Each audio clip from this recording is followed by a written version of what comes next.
La kwanza tumshukuru Mwenyezi Mungu, hakuna injury aina yoyote, na la pili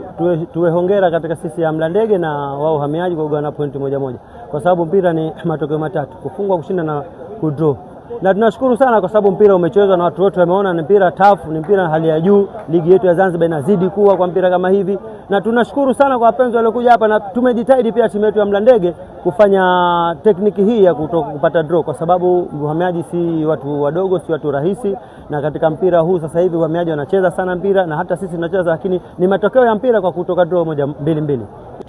Unajua katika timu yetu, katika mipira ya kutenga yetu sisi, nazungumzia yetu sisi, ya mipira ya kutenga foul tukipata ni mpigaji useme ni mmoja, kwa sababu timu yetu haina watu kidogo waliokuwa na experience. Hapa ni Jusa peke yake, kwa sababu na kila mwingine anataka kupiga, lakini by the way tutafanya mambo hayo ya kuweka katika faulu hizo kwa train watu wengine, na tutajitahidi katika uwezo wetu kufanya vizuri katika mechi inayofuata, mchezo ujao, kwa sababu hata mchezo huu tulijipanga kwamba kushinda, lakini mpira ni dakika 90 na wenzetu wamekuja. Tunawaheshimu Wahamiaji na sisi wanatuheshimu, lakini ni mpira dakika 90. Tujipe hongera sisi Mlandege na tuwape hongera Uhamiaji kwa matokeo ya draw, lakini tutajitahidi na mechi zinazofuata tufanye vizuri zaidi ya tulivyofanya leo.